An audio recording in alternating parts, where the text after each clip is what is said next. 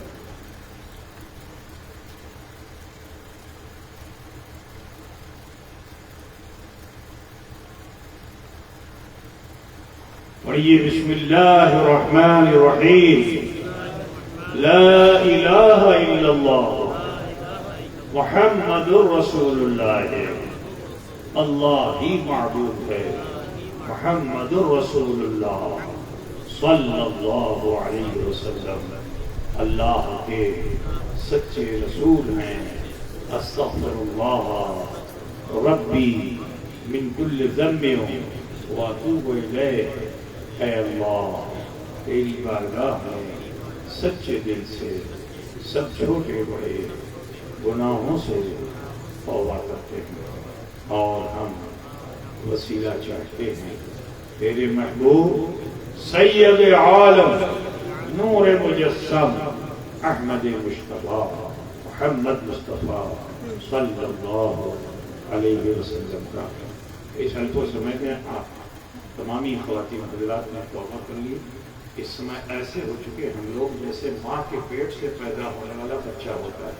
اب ضروری یہ ہے کہ اپنی آنے والی زندگی کو بہتر بنائیے، غلط کاموں سے اپنے آپ کو بچائیے، نیک قدم کیجیے، انشاءاللہ دنیا بھی اچھی ہوگی، آخرت بھی بہتر ہوگی۔ چلتے چلتے میں آپ سب کا شکریہ ادا کرنا چاہتا ہوں کہ آپ تمامی حضرات نے مخدوم اشرف مشن کی انتی میں حصہ لیا، آپ سے جو کر پڑا۔ میں دل کی گہرائیوں سے آپ سب کے لیے دعا کہتا ہوں، اللہ تبارک و تعالیٰ آپ کے اسلام کو قبول فرمائے اور اس کی جزا دنیا و آخرت میں عطا فرمائے۔ میں آپ سے پوچھنا چاہتا ہوں، آپ پنڈوا پیرانہ پیر سے بہت قریب ہیں، کبھی کبھی آپ کا وہاں جانا ہوتا ہے، تو اتنا بتائیے کہ جو کام وہاں ہو رہا ہے اس سے آپ لوگ سنتشٹ ہیں کہ اسنتشٹ ہیں؟ کاج ہونا چاہیے یا کاج کا بندو ہوتے ہوں گے، ٹھیک ہوتے ہوں گے، ہاں ہونا چاہیے نا؟ تو میرے عزیز آپ سب سے کہنا ہے کہ اس میں آپ بھلواسا کے ساتھ شرکت کیجیے اور جو نیم اور جو طریقہ آپ کو بتایا گیا اس کو پالن کیجیے، انشاءاللہ تعالیٰ اہل سنت والجماعت اہل سنت والجماعت کے لیے وہ ایک ایسا ادارہ ہے کہ اس میں کسی بدعقیدہ سے کام نہیں لیا جاتا۔ وہابی، دیوبندی، شیعہ، جبرانی، قادیانی جتنے بھی بدعقیدہ ہیں، اگر وہ کروڑوں کروڑ بھی دینا چاہے تو ہم اس کو نہیں دیں گے، کیونکہ ہمارا چیلنج ہے کہ بنگال میں پہلے سوچے ہیں اور غریب مانوس کے مدرسہ چل کے ہوئے نا، تو اسی کو ہمارے والد نے توڑنے کی کوشش کی اور چیلنج کر دیا کہ ہمیں کسی اور سے مدرسہ نہیں چلانا ہے، ہمیں صرف سنی صحیح العقیدہ مسلمانوں سے مدرسہ چلانا ہے۔ تو ہندوستان کا وہ الحمدللہ واحد ادارہ ہے جس میں کسی بدعقیدہ کا 1 ٹکا پیسہ نہیں لگتا، لیکن آپ کا 1 ٹکا لاکھوں اور کروڑوں سے اچھا ہے کہ جو آپ نے دان کیا وہ مفتی مشر میں لگتا ہے۔ بہت زیادہ اسی الکل پورٹال سے آج 20-22 سال میں یہ اتنا کام ہو چکا ہے، جس کے بارے میں آپ سب جانتے ہیں۔ مولانا معین بھی اس مدرسے کے مدرس رہ چکے ہیں، الحمدللہ ان کی دلچسپی جب سے لے کے اب تک اسی طرح سے اللہ اجر فرمائے۔ آج خوش نصیب ہے آپ کی ایک اچھا بہترین مدرس جو ہے آپ کے علاقے میں، مجھے کبھی نے بتایا نہیں، لیکن مجھے معلوم ہوا کہ مولانا آپ ہی کے گاؤں کے مدرسے میں ایسے مدرس خدمت انجام دے رہے ہیں۔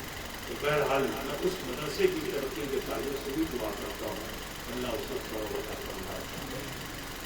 آپ سے یہ کہنا ہے کہ اگر آپ کو ہمارا یہ طریقہ پسند ہے تو آپ اس میں شرکت کیجیے۔ شرکت کا طریقہ یہ ہے کہ آپ کے علاقے میں جہاں جہاں ہم گئے ہیں تو ان کے سامنے جب بات رکھی گئی کہ انہوں نے پسند کیا ہے، اگر ہم آپ کے وہاں ایجنٹ بھیجتے، آپ اگر ان کو پیسہ دیتے، دان کرتے، وہ وہاں پہنچاتے 50% تو غائب ہو جاتا ہے نا، 50% اس کا ہو جاتا، پھر 50% میں کرایہ بھاڑا بھی مڑی اڑی بھی جوڑ لیتا، جب اس میں مڑی جوڑتا، چائے جوڑتا، یہ سب جو کر کے آپ کا 100 روپیہ وہاں پہنچاتے بجاتے کتنا ہوتا؟ 100 روپیہ رہتا، لیکن وہ 25 روپیہ ہو جاتا۔ آپ نے دیا 100 روپیہ، بچا پہنچا وہاں 25 روپیہ، تو 3 حصہ نکل گیا، 1 ہی حصہ کو پہنچا، مجھے کام ہو پاتا۔ لیکن آپ کا ایک پیسہ وہاں پہنچا تو آج اللہ کا شکر ہے کہ سنی بھی سینہ پھلا کے کہتا ہے کہ نہیں، مخدوم اشرف مشن نے جو کام کیا ہے ہم غریب مل کر کے بھی بڑا کام کر سکتے ہیں، ہے نا بھائی؟ تو میں اس کے لیے آپ کو ایک دعوت دینا چاہوں گا، اگر پسند آئے تو پھر ذمہ داروں سے رابطہ کر لیجیے گا۔ ہم اس کے لیے ڈبہ دیتے ہیں، ڈبہ پہلے ماٹی کا چوکا تھا، ابھی وہ پلاسٹک کا ہو گیا، ٹھیک ہے؟ وہ آپ اپنے گھر میں رکھیے، دان خیرات کا مسلمان کا سیوا ہے۔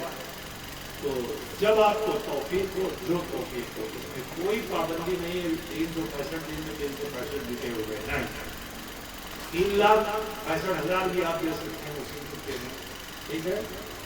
اور کچھ نہیں دے سکتے تو بھی چلے گا، لیکن ڈبہ رکھیے۔ آپ کے گاؤں کے سب سے غریب سے میں دعوت شروع کرتا ہوں، جو سب سے زیادہ امیر ہے اس کو آپ ہی دعوت دیتا ہوں۔ اس ڈبے کو رکھیے، جو آپ سے توفیق ہو جب ہو اس میں ڈالتے رہیے۔ سال جب پورا ہو تو کوئی ایک ذمہ دار آئے گا، آپ کو اطلاع کرے گا، پورا ڈیٹ پہ ہمارے ہیں یہاں آبادی میں 3 ذمہ دار ہوں گے، ان میں سے کم ایک آدمی کا رہنا وہاں ضروری ہوگا۔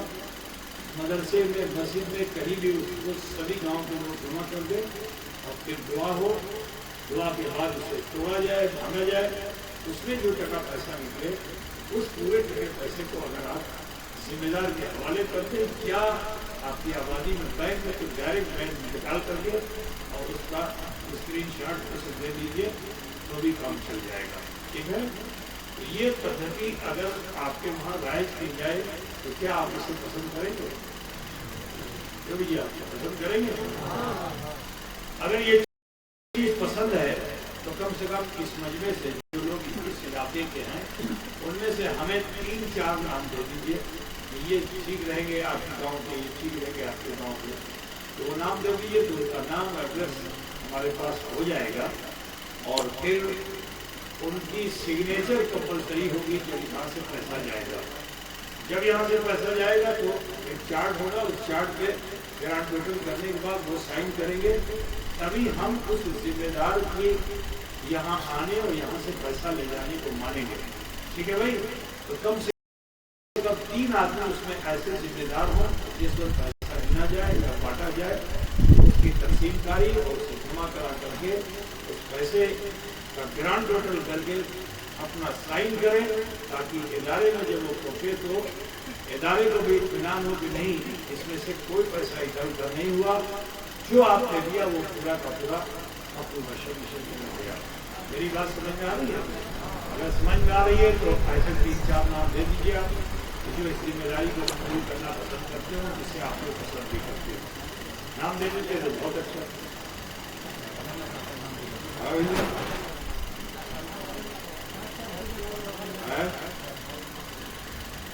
ہاں تو کوئی صدام حسین. صدام حسین کون ہے؟ وہ صدام, وہ ٹھیک ہے, اس کو بھی کر لو. کیا نام اس کو؟ عبد اللطیف. اور صدام کون ہے؟ وہی صدام ہے. عبد اللطیف کون ہے؟ یہ سبحان اللہ. اور